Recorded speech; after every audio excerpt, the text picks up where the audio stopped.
Welcome to American Medieval, a podcast about the fact that if the United States has never been truly modern, it's probably because we've always been a little bit medieval. I'm your host, Professor Matthew Gabriel, and I've been researching, teaching, and talking about the Middle Ages, well, to anyone who will listen at least, for more than 3 decades.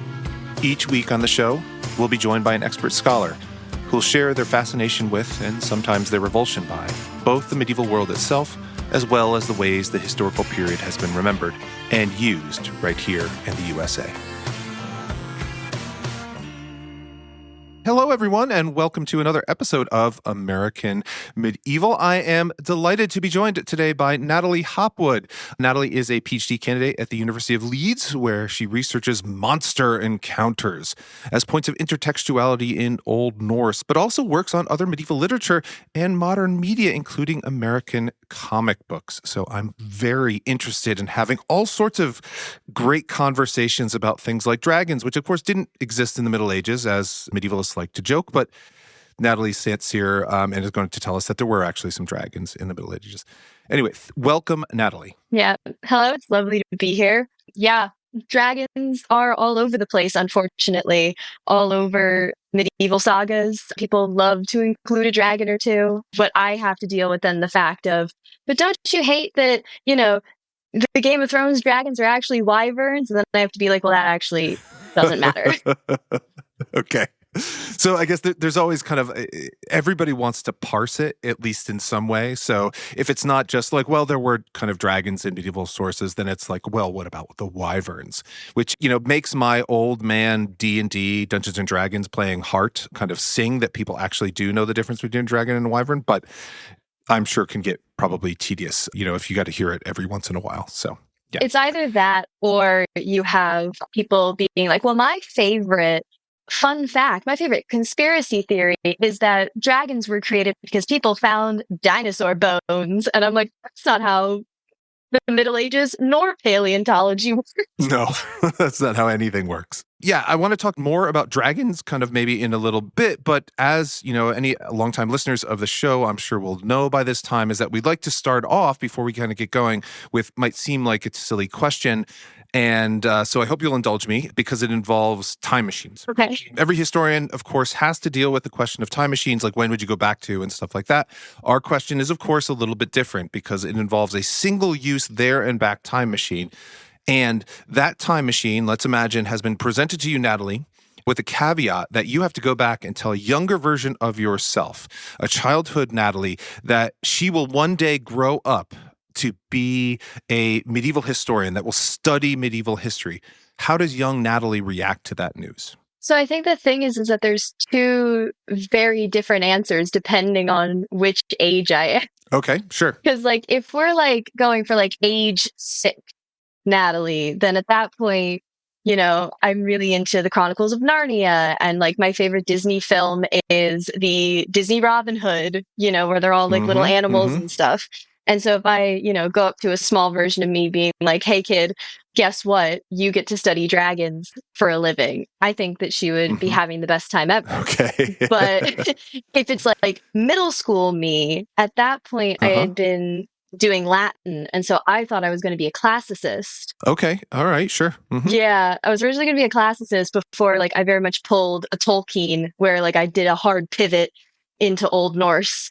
So I feel she would be a little bit confused and she'd be like, why not Latin? And I'd have to explain to her, well, Latin isn't as fun as Old Norse. It doesn't really have the same vibes. Okay. All right. We might lose some listeners over statements like that, but that's okay. We're going to kind of roll with it. So Latin, not as fun as Old Norse, which, is probably actually true.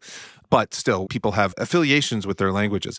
Do you see that as kind of a natural progression, like being interested in kind of this fantasy element of kind of the past, which got you interested in maybe the actual past and then a different aspect of the past? Or do you see these more as kind of hard breaks in the type of things that you're interested about studying kind of the pre-modern world, for lack of a better term? No, I think it was definitely just I've always described it as I just slowly chipped away at everything that I didn't really enjoy until I found what I enjoyed. Oh, okay. Which then sort of reverted back to this childhood interest in things.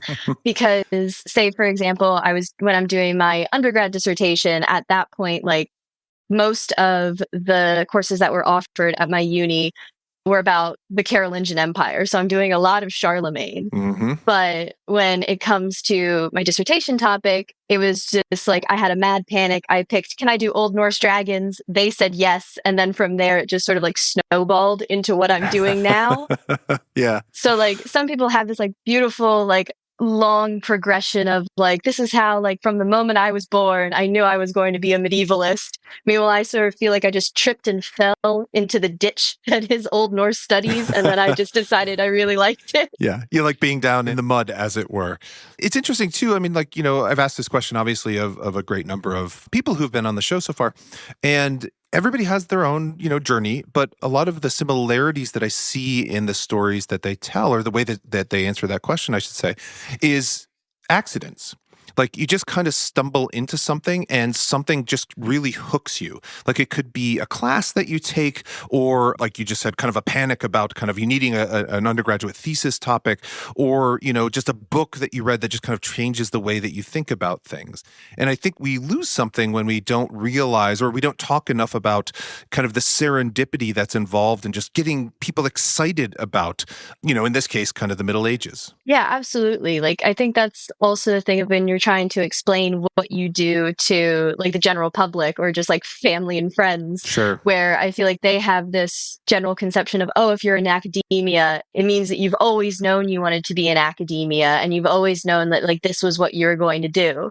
But really, like, if you talk to lots of people, it is really just, it's kind of like this, or I didn't really mean to do this, but I sort of ended up here, like all these sorts of things, which is actually much more interesting than just being like, no, I always knew I was going to do this. Yes, no, absolutely. It's much more about kind of relations and kind of the people that you meet along the way, or again, like kind of an encounter that you have at a very specific time. In my own work, for example, I've mentioned on this show before, is a lot of why I'm interested in the Middle Ages had to do with an undergraduate professor. But the specific topic I got interested was because I was in grad school during 9/11, which again was, a million years ago nowadays. But I was really interested in kind of how people were talking about religious violence. And I thought that was a really interesting topic. And so I decided to kind of, what could I know about that in the Middle Ages? And that wasn't a topic that was kind of, as popular as kind of Crusade studies were in the early 2000s. They were not popular kind of before then. But again, if I was going to school at a different time or in a different place or in a different context, like I think my research interests would be very different than they are today. Yeah, and I feel like this sort of transitions into like my discussion with comic book because like on the side I am a comic book historian, because so much of specifically the way that we use Old Norse mythology in comic books, but just the medieval in general, usually has a very strong political flavor to it, because for a very long time, like even till now, comic books, they come out week on week. Like you have ones that come out once a month, you have some that come out every 2 weeks, but you're constantly getting new comic book material coming out. And it means that you can very quickly, within like 6 months of an event happening, have a published commentary on it. Yeah, no, absolutely. I mean, the timeliness of it is really kind of stunning. And I say that as someone who read a lot of comic books when I was a kid, though they tended to be more of the superhero variety back then. But maybe if we could back up for just a second. So, we've talked about kind of dragons and Old Norse and stuff like that. So you are indeed, a scholar of comic books as well, comic book history, as you said. So how does that factor into it? Was it just kind of you saw the way that the medieval was portrayed, or did you always have an interest in graphic novels, comic books, and things of that nature? So I'm a big comic book fan. Okay. People can't see this because it's a podcast, but essentially I have like a white streak in my hair because of a DC Comics character called Jason Blood, who we might be able to talk about later because he is like medieval inspired. Okay. But I have been interested in comics probably since I was like 10 or 11 years old, which was a horrible time to get into comics because it was when like the DC New 52 and like Marvel Now was happening and everything was really bad.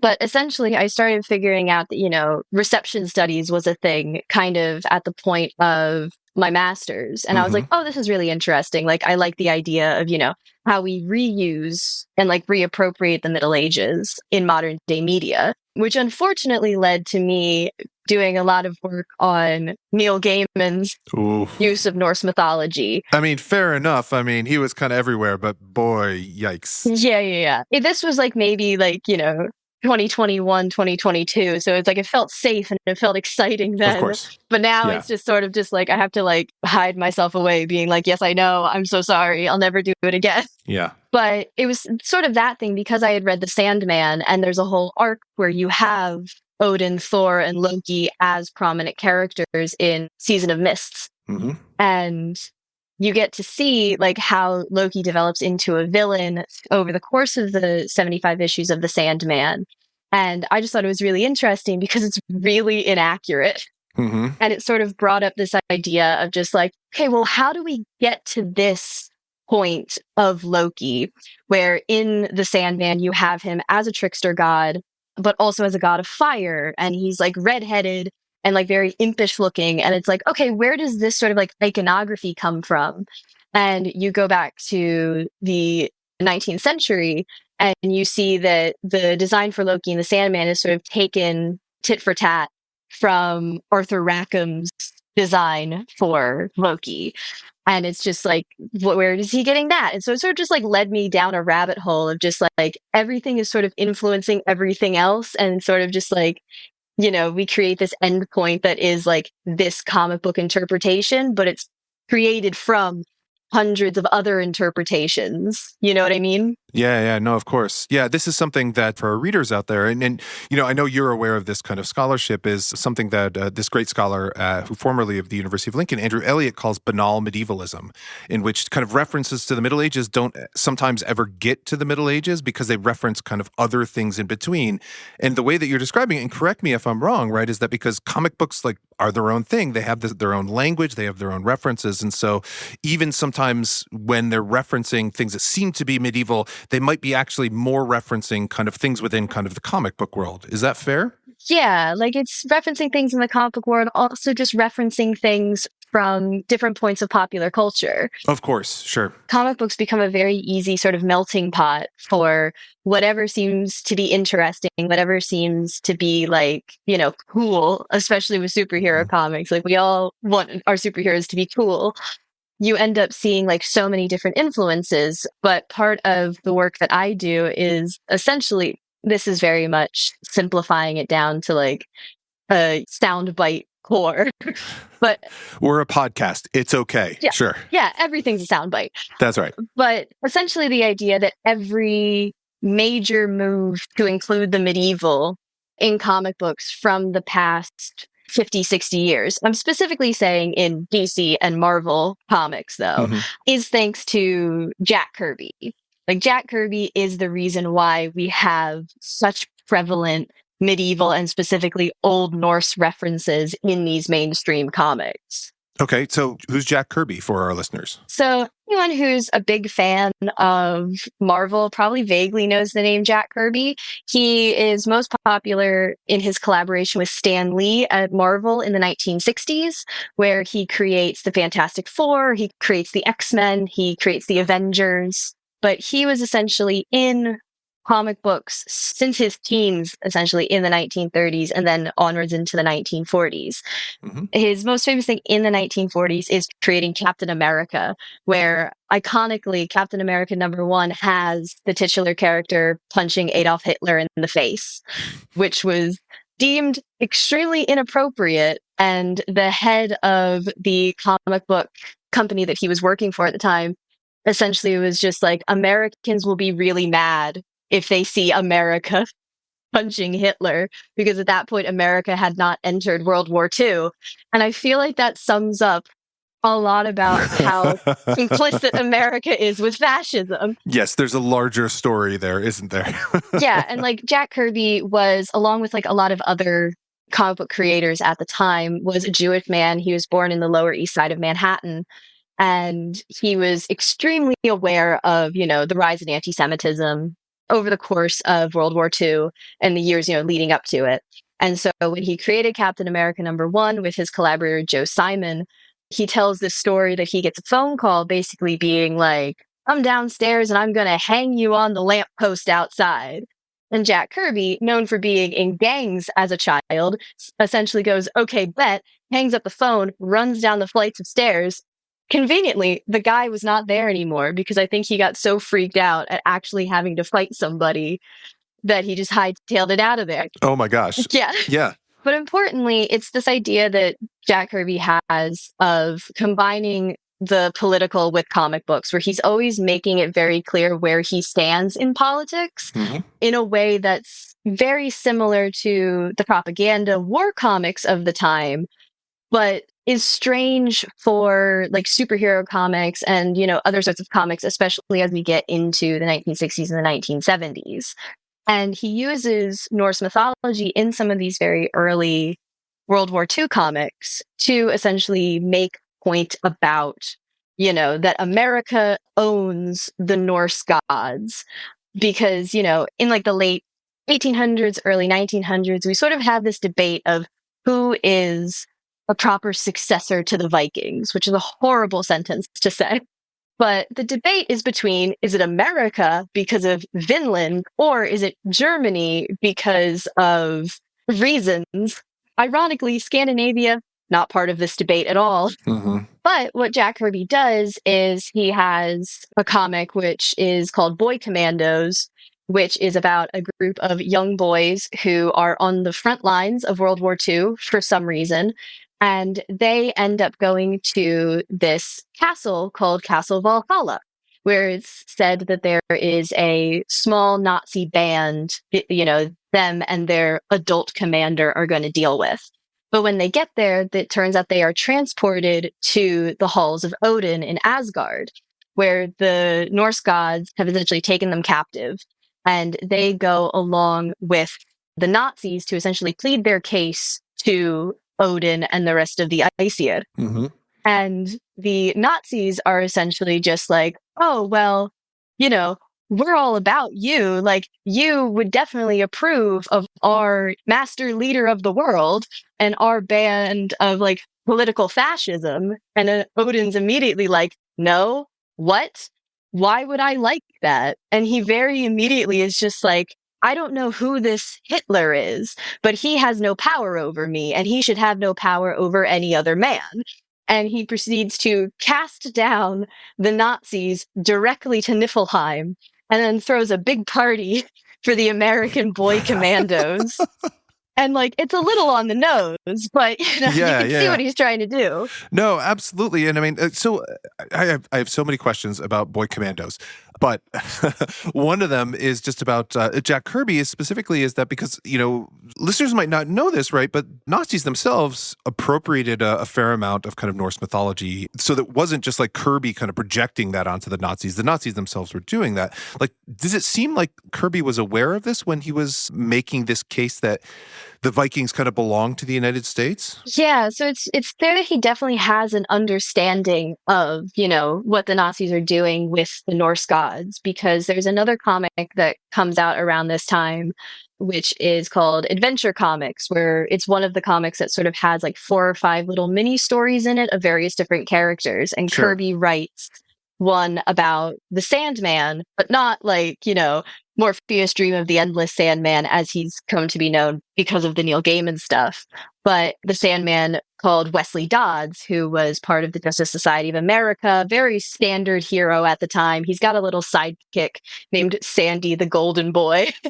But in this comic, essentially, we have Vikings are raiding New York City, and the Sandman and Sandy have to stop them. But what you have revealed at the end is that essentially these aren't actually Vikings. They're not actually being led by Thor, but in reality, they are, ironically, they're academics. Like, the guy that's pretending to be Thor is like a professor of metallurgy who decided that, he really wanted to get riches and fight people and maybe even kill somebody. And so he attacks, the heart of America as this like foreign Viking looking entity. And it's very clearly supposed to be like, the appropriation of Norse mythology by villainous characters, but we can prove that they don't own this identity. They're not real Vikings. Yeah. Yeah. Because we can essentially Scooby-Doo mask, pull off their disguise and reveal them to be just like people. Yeah. So was Kirby's project then, and I'm sure he has kind of other medieval interests as well, but specifically kind of related to the Norse, was it kind of rehabilitation? Was it specifically about kind of the Nazis, or was it just about like a real interest in the medieval period or the Norse specifically? So it sort of changes as Mm, the decades go on. Where, like, in the 1940s, I think it is very clearly this direct attack against Nazi ideology and making it very clear, like, where America stands and that America owns the Viking legacy and all of this. Because at this point, the two largest demographics buying comic books are children or soldiers. oh, sure. Mm-hmm. Yeah, you wanted to appeal to that large soldier demographic. And so having propaganda comics both influenced the children, but also, proved to the soldiers that they were doing the right thing. Sure. But after the 1950s, you have the Comics Code becomes a thing, which is essentially the Hays Code for comic books. So it's a moral code instituted to say, what is allowed, what is not allowed in a comic book to, be able to be sold on newsstands. Because you have this guy named Frederick Wortham who essentially looks at comic books and he sees, debauchery and filth and like all of this other things and blah, blah, blah. And he takes it to the Senate, and there's a Senate hearing to essentially say, like, okay, the only way that we can have comic books still be printed in America is if they pass through this code. Mm, And so after that point, you have this sort of change from very loud and vocal sort of propaganda tools as being comics sure. to now comics solely as entertainment. And that's where you get the rise of the superhero comic. Ah, okay. And that, importantly for Jack Kirby, that then leads us to the creation of Thor as he is at Marvel Comics, as he is in, most people know him in the MCU. Mm-hmm. Yeah. So he kind of transitioned because of these other kind of political factors that were going on in the United States. Yeah. So essentially, when you are a comic book creator, and Kirby was predominantly a comic book artist, so he would work with writers, he would write some things himself, but he was predominantly an artist doing all of this stuff. And essentially, you were paid a lump sum to do the pages that you were required. And then you had to make sure that you had another job lined up afterwards. You didn't get royalties, you didn't get commissions. And so Kirby, very much like a lot of other artists at the time, had to chain with the times. Mm. He had to be like, okay, who is actually going to be my audience? What does that audience want? How can I be, true to myself and true to what I enjoy, but also make it entertaining for as many people as possible? Yeah. And so I'm curious too, is that, how much of this seems to be driven too by kind of audience demand? You were talking kind of earlier about kind of reception history. Like, do we have any sense that like when Boy Commandos was coming out, like obviously like that period seems to have been very popular with certain demographics of people. Comic books were intended for that. It kind of launched it. I mean, the Hays Code, if I'm remembering correctly, is a response to actually the popularity of comics at the time. But like when Thor is introduced and things like that, do audiences seem to respond to that as well? Yeah, but in a very different way, because by the 1960s, you have the sort of explosion of superhero comics, Sure. where everyone and their mom is a superhero now. And one of the big changes is no longer needing a backstory to explain why someone has their superpowers. Mm. So it's no longer, someone being bitten by a radioactive spider or someone being, drenched in gamma radiation. Like, it got to the point where this was specifically Stan Lee at Marvel, who is one of the head writers at this point. He essentially went, there's too many of those. We just have to have people that actually just have powers. And so that's where you get characters like the X-Men with their X genes, making them mutants. But then you also then have more science fiction and fantasy characters, which is like Thor and, the gods of Asgard.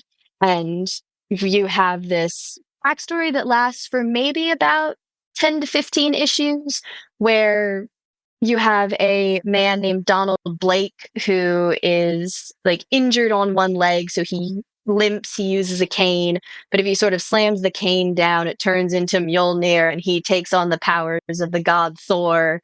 But then they sort of realized they didn't need that. Mm-hmm. And so they just sort of pushed that to the side and really leaned into, okay, Thor is the god Thor. What does that mean if a god is also a superhero? Yeah, and then you have those, like, as people, I'm sure most of us know nowadays, having seen many Marvel movies, or at least being saturated in Marvel nowadays, is that there's also that sci-fi element of Asgard being this planet somewhere else, and Thor comes from that, and things of that nature. So what's interesting though about kind of all these developments is that Kirby and any of these comic book writers, like, and we were talking about kind of medievalism before, is like they're familiar with kind of the medieval texts about these types of things too, or at least kind of the medieval kind of elements of that as well, aren't they? Like, does that seem to come from kind of, an academic background, or like, what are their sources? Like, what are they reading? Can we tell kind of what stuff from the Middle Ages itself these people are interested in, these comic book creators? It's very difficult because they don't often specifically say. Sure. So in Kirby's case, there's a specific interview that he has in 1970 for a magazine called Comics Encrypt, or something to that effect, where he's essentially talking about what it means to write stories about gods, and particularly writing stories about gods for a modern audience that doesn't worship those gods anymore. And he's using Thor and Odin as examples. Mm-hmm. And at that point, he's talking about that he had this book of Norse myths as a child that he read a lot, and he was really interested in it. Okay. Do we know what that book of Norse myths is? Not really.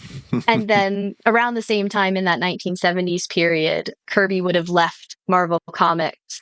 And at that point, you have a head editor named Roy Thomas, who also works a lot with like Thor stuff and mythology stuff. And he's the reason why like Conan the Barbarian has so many comic books, because he bought the comic book rights to it for Marvel Mm-hmm. in the late 60s. But when people are asking him, oh, you seem really into the Middle Ages. Like, did you really like all of those things? And he's like, well, I heard about the saga of the Volsungs, Mm-hmm. and I think the Nibelungenliedjes of Wagner, but I never actually read them. And it's like, oh, okay. I mean, sometimes capitalism is just capitalism, right? Like, so Yeah. yeah, I mean, it's something that he thought could make money, and therefore it was available to him. So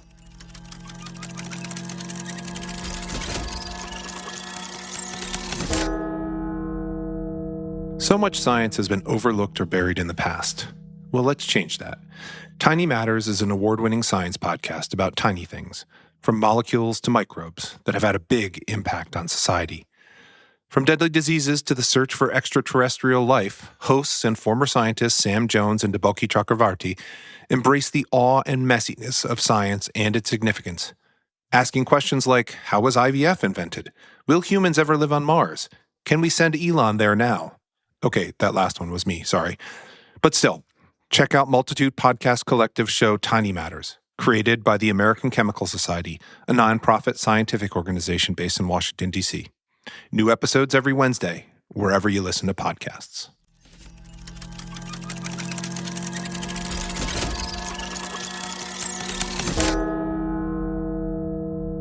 I do want to transition, though, and just move us briefly kind of off of comics, if that's okay, and back to kind of your academic interests, which, I mean, I know the comics are the academic interests as well, but sorry, the actual kind of medieval period, because it seems like the Norse texts, or the texts in Old Norse that we have nowadays, these seem to be particularly rich veins that have been mined, not just for comic books, but for all sorts of kind of pop culture, especially in the 21st century, but in the 20th century as well. So what is it kind of about sagas, about these Old Norse texts, do you think that kind of capture kind of a modern imaginations? I think we need to differentiate between like the Old Norse mythology of it all and then the sagas. Sure. Great. Thank you. Yes. Yeah, they're being received in very similar ways, but there's also like a different conception where like I think people are very intrigued by the fact that, Old Norse mythology exists in the medieval period, because so many people think of mythology as classical ancient mythology. And so to have something that's in like a period where, like it's actually not that far back from us, I think that's very intriguing, because, popular conception of the Middle Ages relies so heavily on like, the Crusades and Christianization and like all of this stuff. So having this like pagan like through line is very interesting to people. And obviously that is taken up with some of the sagas, where I mentioned Saga of the Volsungs, which is Volsunga Saga, if we want to be specific, where that leans into, that mentions the gods, but it has this sort of legendary element to it, where you have Sigurður Fafnisbani. He's called Fafnisbani, which means the Bane of Fafnir, because he kills a dragon named Fafnir, and like that's like what he's known for, is that he's a dragon slayer, and like that's really cool. But I think you have this conception of Norse mythology and Norse sagas being very interesting because of the same reasons that we have with Kirby, where it's this, like, who owns this legacy? And you have like work being done during the Romantic period in the 19th century, specifically like the work of William Morris, doing a lot of translations and editions of Old Norse stuff. You have the Wagner operas, which are obviously based on the Germanic stuff, but it's still Old Norse flavored, right? So you have the character of Siegfried in the Nibelungenlied, which is the text that inspires Wagner. Siegfried is Sigurður, just the German version of him. So you have this like connecting line between all of these things. But really, I think the thing that has sort of conceptualized why, Old Norse is so prevalent is, I think the thing that every medievalist has to mention at some point, which is Tolkien and the Lord of the Rings. I've heard of him. Yeah, I know. He's a little underground. Like he's, I liked him before he was cool.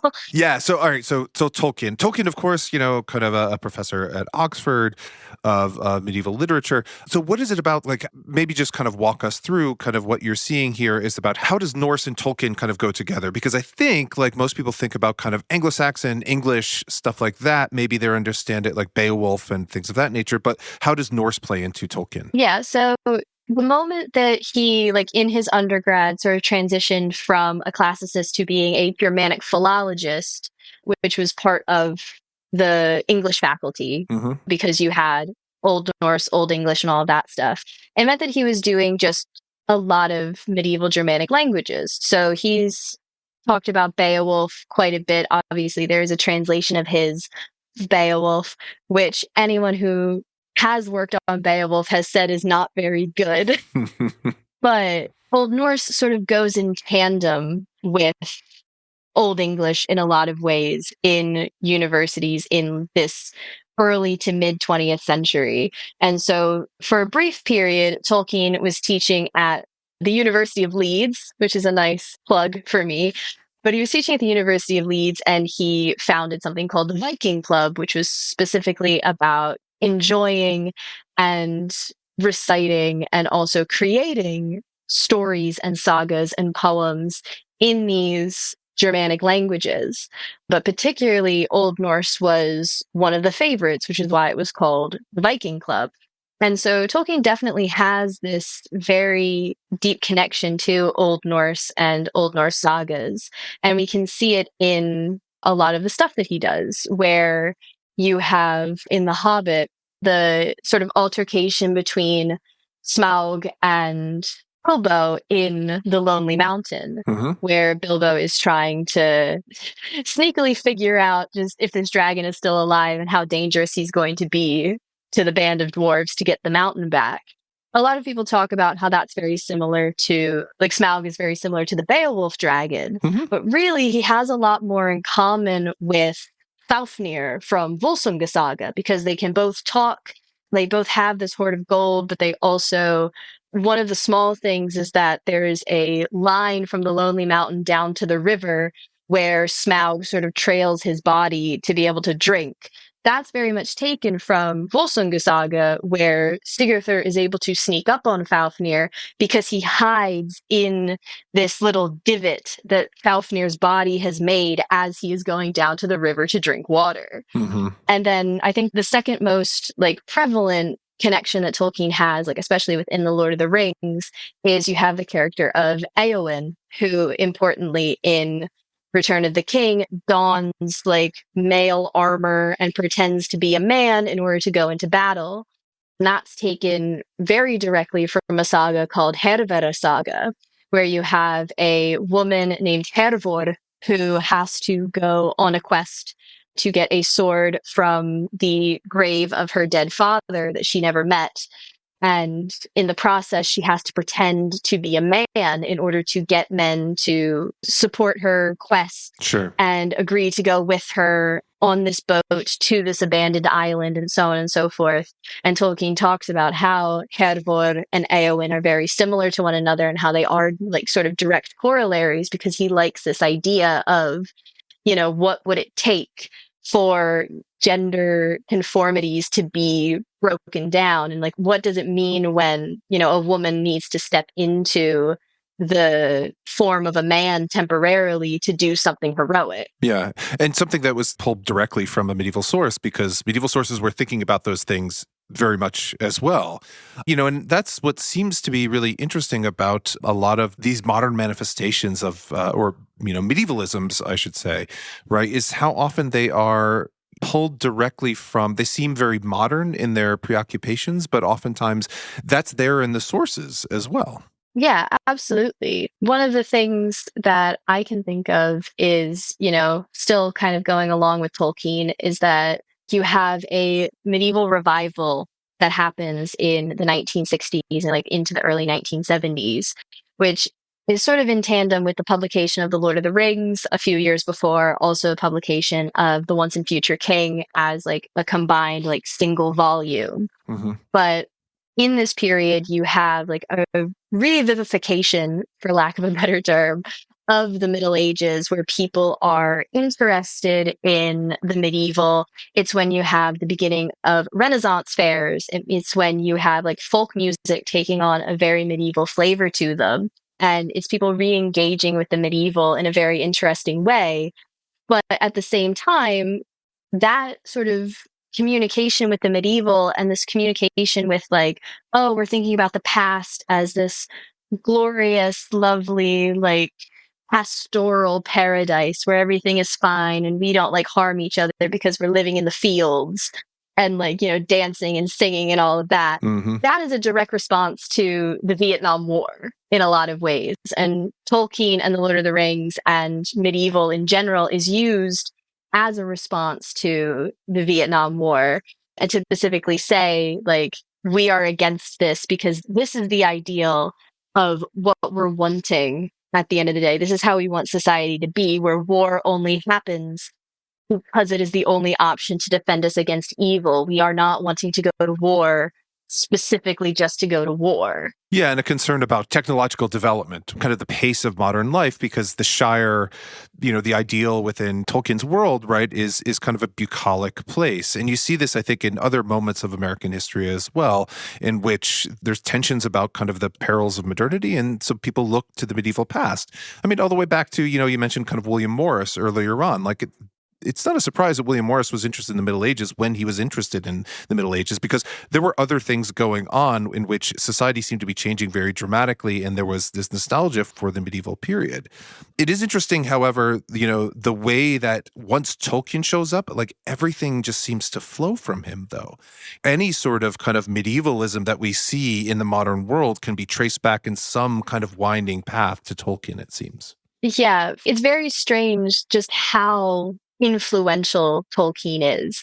One of, I think, like the most like minute examples, but is also like one of the most powerful, is the spelling of dwarf, but plural, because before Tolkien, you have dwarfs spelled with an F, like just an FS at the end to signify, oh, there's more than one dwarf about. Yeah. But the moment that Tolkien starts publishing, and specifically after The Lord of the Rings gains popularity, we suddenly have dwarves with a VES at the end, because Tolkien was essentially just like the grammatical construction of dwarfs. I want it to match elf and elves, therefore it's now going to be dwarf and dwarves. Wait, really? Really? Yeah. Are you serious? He just decided to change it, and then like everybody was like, "Yep, Tolkien, you're smart. We're going to do that." Well, yeah, it was essentially just like people didn't like just sort of took it because most people are not Germanic philologists and can explain like why that Sure, yeah. happened. But obviously when you have the giant fantasy boom of the 70s and 80s, they're all deriving from Tolkien. Yeah. So they're all taking Tolkien on, and so they're taking on hobbits, which, then become halflings because of copyright. They take on orcs, and they take on dwarves with a V. Mm-hmm. That's, oh my gosh, I had no idea. Yeah. That's really kind of amazing. I mean, I was speaking kind of more intellectually about everything flowing from Tolkien, but that man just changed everything, including the spelling of dwarves, which I had no idea about. The other thing, too, I mean, you were talking about copyright, and that again kind of brings me back. So I want to get back kind of to the sagas very briefly, because I do want to talk about kind of medieval literature a little bit here. Is that because hobbits had to be changed because that was something, an invention of Tolkien as I'm understanding it. But things like dwarves and elves, right? These are things that exist within medieval literature, specifically within kind of the world of the Norse sagas and, kind of Norse mythology. Is that correct? Yeah. Like elves, I think, are much less of a thing Okay. pre-Tolkien, where we have, say in Norse mythology, we have this concept of Alfheim, Mm-hmm. which is, the home of the elves, is literally what it translates to. But we don't meet a lot of elves. We meet like maybe one or two elf maidens, Okay. particularly in later sagas that are really integrating a lot more supernatural elements into it. Mm-hmm. But between elves and dwarves are much more prevalent in Old Norse sagas and just medieval literature more widely. Yeah. So if we can back up and just talk about this for a second, is ask a more basic question, is like, how prevalent is the supernatural kind of generally within these sagas? And I ask this because, my knowledge of the sagas kind of dates to way back when, kind of graduate school, undergraduate, in which we read things like Njal Saga, Laxdæla Saga, and things like that, in which the supernatural is not as much of a thing. But, I think that's just a small subsection of kind of the literature there. So how prevalent is the supernatural kind of generally within this genre? Yeah, so the sagas that you mention are traditionally said to be part of a genre called the Islendingasagar, which is the sagas of the Icelanders, Okay. which are specifically written about Iceland sort of pre-conversion to Christianity, or like just on the cusp of conversion to Christianity. Mm-hmm. And it's supposed to be almost like a genealogical record of these are the people that existed, these are the things that they did. But those are the sagas that are incredibly popular with scholarship because, we can get like great, symbolism, and we can learn about the society of Iceland, Mm-hmm. and we can learn about, how we are investigating a line between history and fiction and all of this stuff. But those are not the sagas that would be quite as popular to a medieval Icelandic audience, Okay. where they would probably be told and they would still be entertaining and everything. But if you look at just the extant material of medieval manuscripts and post-medieval paper manuscripts, you can see that the ones that are more popular are from two other genres, which are called the Fotnadasagar, which translates kind of to legendary sagas, Okay. and then the Ridarasagar, which are our chivalric romance sagas. And these are the ones that are really into the supernatural, because it's either the Fotnadasagar, like, oh, they're set in the far and distant past, or you have the Ridarasaga, where it's like essentially emulating Arthurian romances. So we have to go on a quest all the time, and we have to fight a monster while we're on the quest. Sure. And so you see that these are the ones that are becoming more popular to an Icelandic audience, and they're the ones that are being copied down more often. And it's clear that people find these incredibly entertaining and incredibly, fun, because, one page, our hero will be fighting a dragon, and then you turn the other page and now he's fighting a giant, and you're like, oh, this is. But as we can sort of imagine, these sagas kind of by the end of the saga writing period almost take on this sort of pop culture perception, where it's like these especially late sagas that are being written in the 15th, 16th century are sort of being considered like junk food sagas in a lot of ways, where it's just like, oh, they're just reusing the same tropes over and over again. They're just like putting things in there just to be fun, like blah, blah, blah. And it's just like, well, yeah, but that's interesting. Mm-hmm. Like, that's part of what my thesis is dealing with, is just like, okay, but we don't need to deride them for the fact that they're derivative. It's very interesting that they're derivative, and it should be investigated as to why these are the bits and pieces that people want to repeat over and over again. And these are the things that are deemed to be entertaining over and over again. Is that the typical scholarship, which I'm not familiar with? Do you think that's a prejudice of academia, saying that like, oh, this is just low culture, and that's not something that we as kind of academics should be interested in? Why they're not interested in those kind of repetitious tropes and things like that? So there's definitely a change happening, especially when I'm talking to like other PhD students and early career researchers, where Sure. there's currently a big push to kind of get rid of that derogatory perception of these later sagas. Mm-hmm. But even if we just look at the Icelandinga saga, which have, are considered like the creme de la creme of Icelandic sagas, you have all of the ones that you mentioned, like Njal saga, Laxdala saga, and all of those. Traditionally, those would be considered classical sagas, but then you had a group that came after them that are called post-classical sagas. And they're called post-classical simply because people were like, really as good as these classical ones, because they have more supernatural elements, they have more tropes going on, so on and so forth. Mm-hmm. And so we very much moved away from this, classical, post-classical identification. But I do still think that there's a lot of issue with fully accepting that these later sagas and these more fantastical sagas are just as, if not more interesting to study than sort of the accepted canon of important sagas. Yeah. That's really interesting, especially what you were saying too about how we can tell what's popular from when we're talking about kind of medieval sources. You can tell a little bit by kind of manuscript survival and, transmission and things like that, because too often, scholarship can get really kind of trapped within kind of what is canon and what's kind of valid to be studied. And I see this even within, with historians as well, right? Like kind of what are acceptable sources for the Crusades? Like there was a big debate about that. And it's only kind of in the last 20, 30 years that people really are starting to expand the definition of what's acceptable, even though there are all these really interesting things going on. And even though manuscripts are telling a very different story than what historians of the 19th and early 20th century had been saying for a long time. And it seems like something similar, and correct me if I'm wrong, is going on within kind of Norse studies as well. Yeah, I would agree. It is, again, the breaking down of canon and the breaking down of, what's sort of viable to study and what's not, which again can sort of definitely be said about the study of comic books as well, where it's only within, I would say, the last 15, 20 years at most that people were like, yeah, it's okay to study comics now. Yep. And so like even just like modern stuff, what's appropriate to study, what's not appropriate to study. And like the answer is you can study whatever you want. And there's value in studying literally you can get an interesting conclusion from literally anything. Mm-hmm. And all you're doing is putting yourself into a box if you say you can only study X, Y, and Z. Yeah. No, and that's kind of gatekeeping I really am not a big fan of, and I have to be very honest about that. And I really think that these kinds of, avenues of interest, they open up so many more interesting questions, because it's not just about kind of, like you were talking about with Jack Kirby, right? It's not just about kind of what is Kirby doing, what is his experience, but it tells you something about kind of mid-century American culture, but mid-century American medievalism, and, all sorts of interesting things, the expression of kind of living as an artist in a particular time, in a particular moment, like, that's valuable stuff. Like we should be studying that kind of stuff. Yeah. And also just like being able to trace like the development of like, say with comic books, like tracing the development of how these Norse elements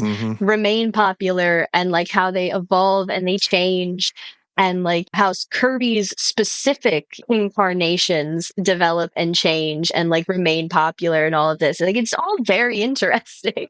No, it's super interesting. So, and unfortunately, we are starting to run out of time, but related to things that are interesting. Okay, I'm gonna press you on this. If somebody's interested in reading a saga, what would you point them to as their first kind of point of entry? Assuming everybody, it has to be in translation, because most of our listeners will be listening kind of in English and might not have Old Norse, though they should all go study Old Norse. We accept that. So what would you recommend an interesting saga for them to study, to read? I think that the saga of the Volsungs is probably the best starting point, especially if you're coming from like a fantasy perspective, specifically a Tolkien perspective. But just in general, it's been used and reused in so many different ways, like in 19th, 20th, 21st century, like culture, that I think that people will find that they recognize a lot of what's going on. And I think that's the most difficult part with getting people to read medieval literature, is that they assume that they won't understand any of it. And so, like, this one is just like, well, no, you've seen this part over here and you've seen that part over there. Like, so I feel like it's an easier point as like a transition point to be like, here's a nice saga to then, start your addiction to read all of the other sagas. Plus, as you said, it has a dragon. It does have a dragon. It does have dwarves as well. It's got the Norse gods. People turn into wolves. Like, it's got a lot of things. It's got Attila the Hun. It's got a little bit of everything. Well, it's something for everybody. Something for everybody. All right. And so transitioning. So one comic book to kind of get a sense of the kind of medievalism of comic books that you're talking about. What would you recommend to people go out and find? So we're pulling back my Jason Blood reference from the very beginning. Right. I think people should read the original 16-issue run of The Demon by Jack Kirby. Okay. Because it's sort of got this use of the medieval, but also how medievalism sort of becomes prevalent at the time where Kirby is writing. Because essentially you have a knight from King Arthur's court gets bound to a demon named Etrigan, who is the demonic half-brother of the wizard Merlin, and they are bound together for centuries, and now it's the modern day. They are living in Gotham, next door to Batman, basically, and they have to sort of deal with each other, but also deal with supernatural threats, like Morgan Le Fay, Clarion the Witch Boy, and like all of these very fun and interesting things, and sort of combines kind of everything I've been talking about into like a nice like little stew. And I really enjoy it. That's, a nice little stew. I mean, that describes maybe kind of the saga of the Volsungs and, the demon run. So I think look for nice little stews when you're looking for medievalism. Maybe we can leave that as our parting message. So thank you so much, Natalie, for joining us. We are unfortunately running out of time. If people want to learn more about you or your research or kind of the things that you're interested in, where can they find you on the internet? So I have a Blue Sky account where I just post all of the things that I'm up to, which is nrhopwood.esky.social. And then I'm also getting back into Substack, which is just my name, nataliehopwood.substack.com, where I've just posted an essay about Red Sonja, if anyone's interested in Red Sonja. Very nice. Red Sonja, yes, another kind of medievalism character we didn't have time to talk about. So go look up Natalie, go check out her newsletter, and go check her out on social media as well. Natalie, thank you again for joining us. This has been a really great conversation. Yeah, I was so happy. I love any opportunity to talk about Old Norse and comics and everything else. Fantastic. Well, I'm sure people will be in touch if they have questions, because I'm sure they will have lots of them. It may just be for kind of book and saga recommendations. Thank you again, Natalie, for joining us. Thank you, everyone, for listening to another episode of American Medieval. I'm Professor Matthew Gabriel, and see you all next week. Bye-bye. Thanks for listening to this episode of American Medieval, a proud member of the Multitude Podcast Collective. I'm your host, Professor Matthew Gabriel, and this episode was edited by Julia Schiaffini. The theme song to American Medieval is from the song Sleeping Bags by OTE. If you'd like to support the show, get ad-free episodes, be inscribed into the Book of Life for being a kind and generous soul, and get some other neat bonus stuff, please visit us at patreon.com/American Medieval. Thanks again for listening. See you all soon.